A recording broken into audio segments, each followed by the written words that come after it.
आधुनिकता ने ही कभी रिक्शे को जन्म दिया था और आधुनिकता ने अपने संकटों से उबरने के लिए इसका इस्तेमाल भी किया, पर आधुनिकता ही अपने नए संस्करणों में रिक्शे को खत्म करने पर तुल गई।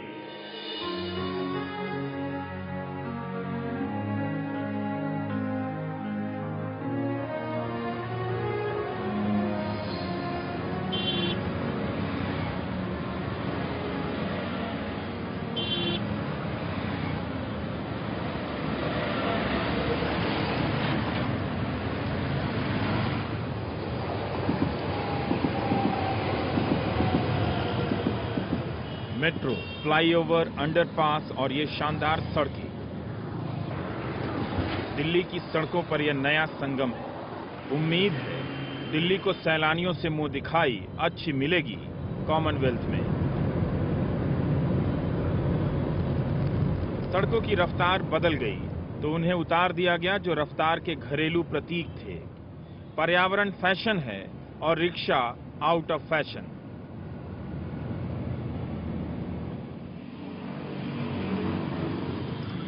दक्षिण दिल्ली के संगम विहार में मोहम्मद नसीब के रिक्शे पर बैठा ही था कि शानदार सड़कों का भ्रम टूट गया। मोहम्मद नसीब, ये लोग कहता है कि रिक्शा चलाना बहुत मुश्किल काम है क्या? जी सर। क्यों? देखते हैं इतना रोड खराब है, मजदूरी इतना नहीं होता सर। दिन भर में 150-200 कमाते हैं सर, उसमें 40-50 रिक्शा वाला को दे देते हैं। अपना खाना पीना है सर। और लोग इज्जत देते हैं क्या रिक्शा वाले? जी नहीं, ऐसे तुम तरक्का गाली गुप्ता करके बुलाते हैं। गाली दे के बुलाते हैं? क्यों? आप उनका इतना काम कर देते हैं, अंदर गली तक पहुंचा देते हैं, गाली क्यों देता है लोग? देते हैं, जैसे मुखबिर लोग हुआ। हाँ। क्या बोलिएगा, उससे मारपीट करने हम लोग तो आए नहीं, कमाने आए हैं सर।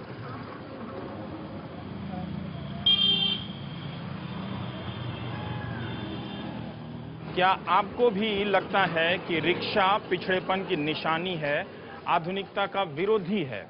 कभी आपने सोचा है कि रिक्शा जहां चलता है उन जगहों को बनाने के लिए सरकार को लाखों करोड़ों रुपए खर्च करने की कोई जरूरत नहीं पड़ती है, ना ही कोई ड्राइविंग स्कूल खोलने की जरूरत पड़ती है, फिर भी रिक्शे की वजह से आपको, आपकी सरकार को पोल्यूशन फ्री वर्ल्ड का एक सर्टिफिकेट भी मिलता है। लेकिन इसके बावजूद ऐसा क्यों है कि कोई भी सरकारी नीति रिक्शे को बढ़ावा नहीं देती? ना ही आप और हम जो बहुत आसानी से बिना किसी तकलीफ और शिकायत के रिक्शे का इस्तेमाल अपने आम दिनों में जरूरतों के हिसाब से करते रहते हैं, वो भी कोई रिक्शे को लेकर राय नहीं रखते हैं। बिना किसी राय के भी ये रिक्शा हमारी परिवहन की जिंदगी का एक अहम हिस्सा है। लेकिन हर दिन ऐसा क्यों है कि ये धकियाया जा रहा है, धकेला जा रहा है, इसे गायब करने की नीति बन रही है। चल भैया। अपनी परछाई से होड़ करता नसीब अपनी और सड़कों की हालत दिखा रहा है। रोड देखिए, पूरा टानना पड़ता है, क्या कीजिएगा। ये दम तो निकलता है, देखिए टानने के बाद हम लोग हक सकाते हैं सर। ये रोड में खींचेंगे तो हक सकाएंगे ही। आपना पड़ता है सर, धूप होती है, गर्मी में खींचते हैं सर। गर्मी में ज्यादा तकलीफ होती है जी। भांग का गोली खा लेते हैं। भांग का गोली खा लेते हैं? जी। बिना उसके नींद नहीं आती है? जी नहीं, वो पूरा बदन आप देखते हैं दर्द करता ना सर। दर्द करता है? जी। खाना मिल जाता है? डाइट खाना होता है? खाना दिन में कम खाते हैं हम लोग सर, रात में जाके एक मुट्ठी खाते हैं, चाय पानी पी कर रह जाते हैं। अब कमाने निकले सर, पहले कमाएंगे तब ना जाएंगे खाने। सिनेमा वगैरह देख पाते हो? जी नहीं। नहीं। सोचा जो रिक्शा हमें घर तक ले जाता है, एक बार उस रिक्शे वाले के घर भी चलते हैं, देखने कि 9% वाली जीडीपी का एक नागरिक कैसे रहता है। ये घर है आपका? इसके अंदर है। इन अंधेरे बंद कमरों में गनीमत है हमारे फिल्म स्टार कुछ रंग तो भर रहे हैं इस तरह के कमरों में। तो आप 10 ट्रिप करते हैं तो 70 रुपया कमाते हैं? 70 में 10 ट्रिप का हो गया 7 रुपए का हिसाब से, जो लिए दोनों टाइम दोनों तरफ से। अब मैं यहाँ हूँ, मॉडल टाउन। यहाँ रिक्शे वाला बता रहा है कि महीने का 6 से 7 हजार रुपए कमा लेता है। 1200 से 1500 रुपए रिक्शे के किराए का और 3000 रुपए घर भेजने के लिए। बाकी 1500 रुपए में खाना पीना। कुत्ते को भी मालूम है बर्तन खाली है, इसीलिए सो रहा है। सुबह शाम मिला के तो 60 रुपए खाने के हो गए 2 टाइम के। 60 रुपए। 15 रुपए चाय में चले जाते हैं। 5 रुपए की चाय मिलती है, उसके चाय के साथ कुछ और भी खा लेते हैं सुबह सुबह। और फिर आपका 40 रुपए किराया हो गया, तो 100 रुपए नहीं कमाएंगे तो क्या बचेगा? महंगाई बढ़ी तो आप लोग खाना पे असर पड़ा है या उतना खा लेते हैं? संगम विहार में यहाँ रिक्शे वालों ने बताया कि उनके लिए 2 रुपए का ये बिस्किट ही दोपहर का भोजन है, इससे ज्यादा नहीं खा सकते। 2 रुपए करके अपना चाय में बुला के खा लेते हैं सर। जब से सीमेंट ने इंडिया को डेवलप्ड बनाया है, तब से रिक्शे वाले को हर जगह से भगाया जा रहा है। दिल्ली में 12 जोन में ही रिक्शा चल सकता है, नई दिल्ली में नहीं चल सकता। नोएडा में भी कई जगहों पर ऐसे बोर्ड लगा दिए गए हैं। मगर वो खींचते रहे रिक्शा दिल्ली और देश की गलियों में बच्चों को स्कूल लाने और घर पहुंचाने के लिए। अंसारी रोड पर जाम कारों के कारण लगा है, रिक्शा तो जोड़ तोड़ करके निकल गया। 4-5 घंटे रिक्शा चलाने के बाद अब वक्त है सोने का। ठीक इसी वक्त जब सेंसेक्स घोलटनियां खा रहा होता है, ये अपने रिक्शे को बिस्तर बनाकर सो रहे होते हैं, खुले आसमान के नीचे तो कहीं छांव में बेहोश नींद। लंबा आदमी कैसे सोता है? ऐसे ऐसे ऐसे। ये हमारे मेहनतकश लोगों की खूबी है। हम बहुत ज्यादा जगह की डिमांड नहीं करते। ये दृश्य बहुत ही आम है, आप देखते ही होंगे कि कैसे रिक्शा वाला दोपहर में अपनी थकान मिटाने के लिए इस छोटी सी जगह का भी इस्तेमाल कर लेता है। उनकी संघर्ष गाथा पे इस किताब पे मेरी नजर पड़ी, रिक्शा एक महागाथा, पहचान, संघर्ष और दावेदारी। ये राजेंद्र रवि, अभय कुमार दुबे और लोकायन के लोगों ने इसे बनाया है। इसमें उन्होंने बहुत बढ़िया ढंग से लिखा है कि रिक्शे को आधुनिकता ने ही कभी रिक्शे को जन्म दिया था और आधुनिकता ने ही अपने संकटों से उबरने के लिए इसका इस्तेमाल भी किया, पर आधुनिकता ही अपने नए संस्करणों में रिक्शे को खत्म करने पर तुल गई है। लेकिन साथ ही हम यह भी देखते हैं कि आधुनिकता के विभिन्न रूपों द्वारा रिक्शे के वजूद पर किए जाने वाले हमलों के बावजूद इस वाहन की हस्ती नहीं मिटी। रिक्शा और रिक्शे वाला दोनों की हस्ती नहीं मिटी है, ये किताब भी कहती है और ये रिक्शा भी कहती है।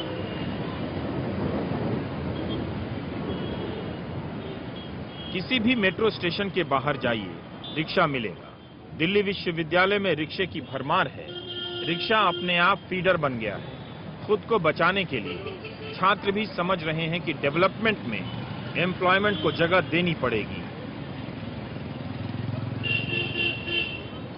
आप लोग भी इसको प्रॉब्लम के रूप में देखते हैं या कन्वीनियंस के रूप में देखते हैं? कभी दोनों ही है।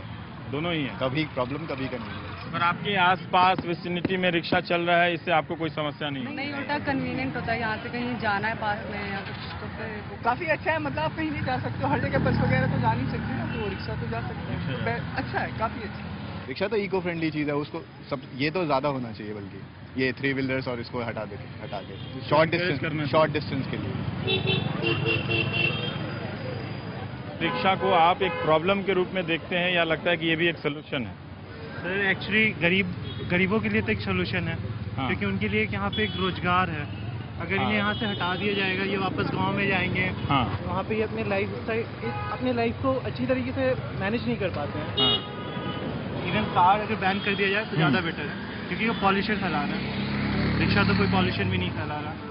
तो ये कैंपस में तो बहुत अच्छा है, ये रिक्शा है और रहना चाहिए।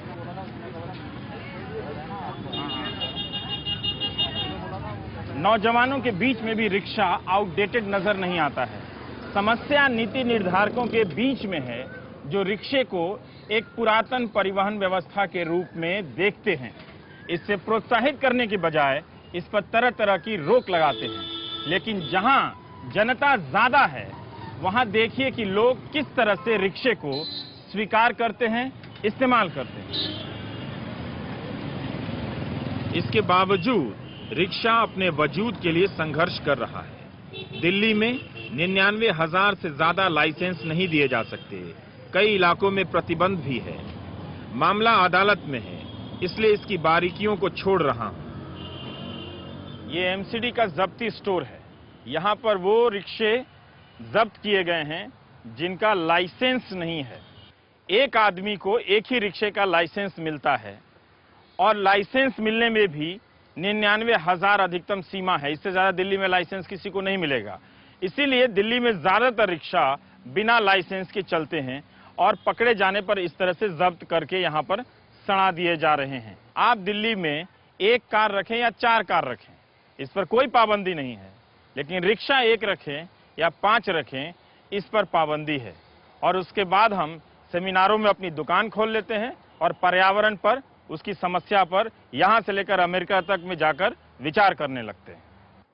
रिक्शे पर शोध करने वाले राजेंद्र रवि कहते हैं कि रिक्शा हमारी हुनर और श्रम का प्रतीक है, फिर भी नए बन रहे शहरों में इसकी जगह नहीं है। जो भी पुराने शहर है उसको हटा करके ग्रेटर बनाने का चक्कर चल रहा है। ग्रेटर नोएडा, ग्रेटर ढाका बन रहा है, वहाँ पे ग्रेटर रायपुर बन रहा है। यहाँ तो हर जगह थर्ड वर्ल्ड में जो है ग्रेटर बन रहा है। और उस ग्रेटर में क्या है कि जो हमारा मूल मंत्र है समाज का, वो सब खोता जा रहा है।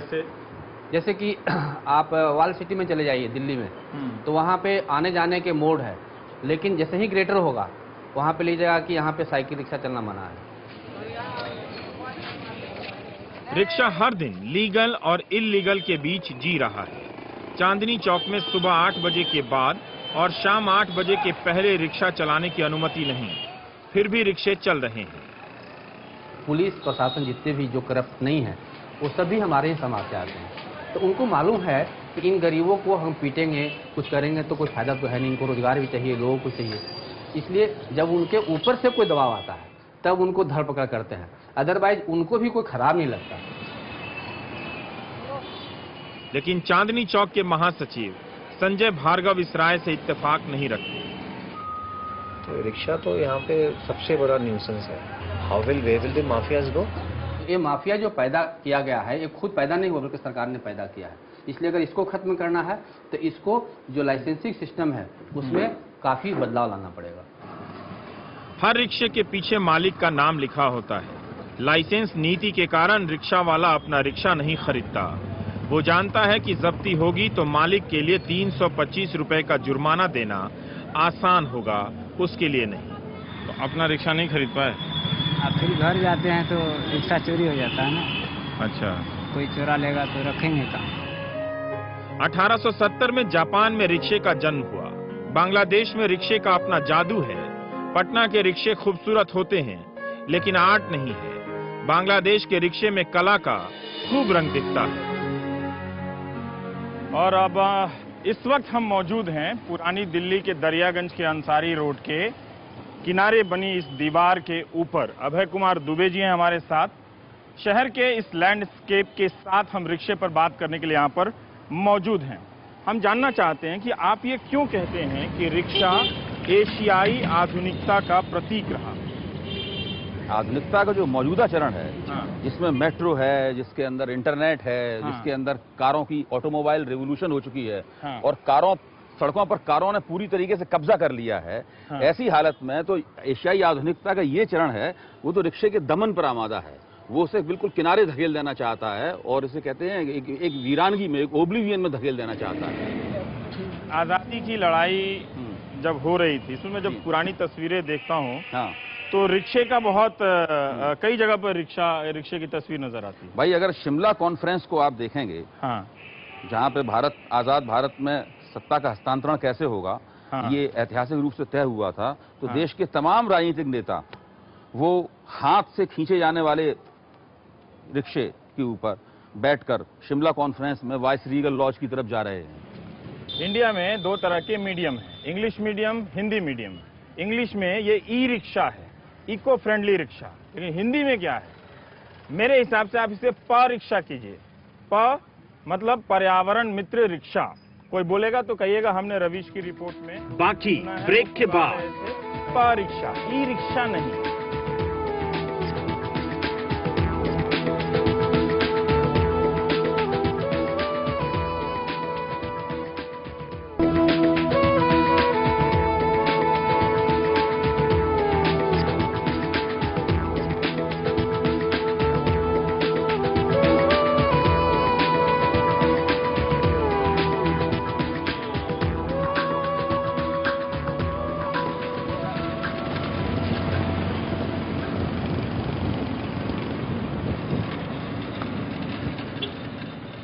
आप भी कहेंगे कि मैं अपने गले में ये फैशनेबल फांसी क्यों लगा रहा हूँ, चश्मा क्यों पहन रहा हूँ और कोट क्यों पहन रहा हूँ। दरअसल कभी कभी न्यूज़ एंकर को बाहर निकलकर ज्ञान प्राप्ति के लिए देशाटन पर जाना चाहिए। देशाटन? हाँ, ट्रैवल पे, देशाटन पे जाना चाहिए। आज मैं रिक्शा चलाने वाला हूँ।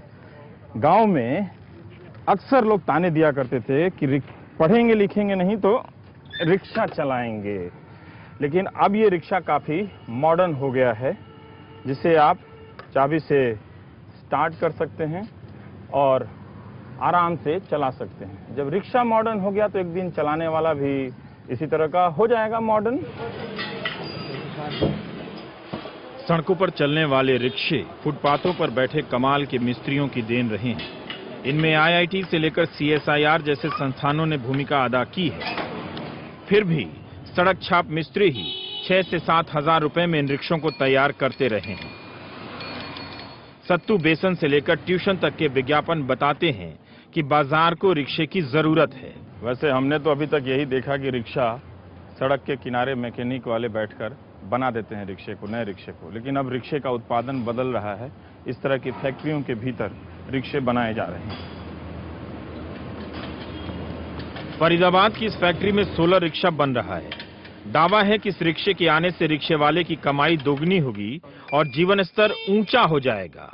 बस अगर वो 45 से 75 हजार रुपए के इन रिक्शों को खरीद ले। उसके लिए हम गवर्नमेंट एजेंसी से, कुछ फाइनेंशियल बॉडी से हम बात कर रहे हैं जो उनको एक लोन अवेलेबल करा सकते हैं, क्योंकि उस साधारण रिक्शा के साथ वो जो एक दैनिक जो आमदनी करते हैं और इसके साथ जो करेंगे उसमें बहुत ज़्यादा डिफरेंस है। अब मान के चलिए कि हम किसको कहते हैं कि 250 किलो वजन ले जा सकता है। और इसकी रफ्तार, स्पीड कितनी है? इसकी रफ्तार है 24 किलोमीटर प्रति घंटा। अच्छा, 24 किलोमीटर से ज़्यादा नहीं? ज़्यादा नहीं है, वो अधिकतम रफ्तार है इसकी। सोलेक्शॉ, रिक्शा का नाम सोलेक्शॉ। और ये हैंड ब्रेक है इसका, जब ये अगर पार्किंग के लिए है। पार्किंग के लिए। जी हाँ, जी हाँ। और जब आप इसको चार्ज करेंगे तो यहाँ से ये चार्जिंग आपको यहाँ से मिलेगा। अच्छा, यहाँ से ये मोबाइल की तरह है। मोबाइल में आप चार्ज करते हैं। जैसे ये मेरे मोबाइल का है वैसे यहाँ आपने जी हाँ, जी हाँ, चार्ज लगा दिया यहाँ। जी हाँ। इस तरह के रिक्शे फरीदाबाद और गुड़गांव में सीमित संख्या में चलने भी लगे हैं। दिल्ली में लाइसेंस के कारण अभी नहीं चल रहे। तो आपको लगता है कि इससे काफी बदलाव आ जाएगा इस रिक्शा से?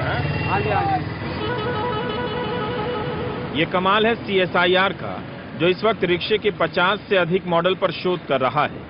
तभी तो सचिन पायलट इस कैट रिक्शे पर कैट नजर आते हैं। पृथ्वीराज चौहान को विकसित भारत का चेहरा नजर आ रहा है।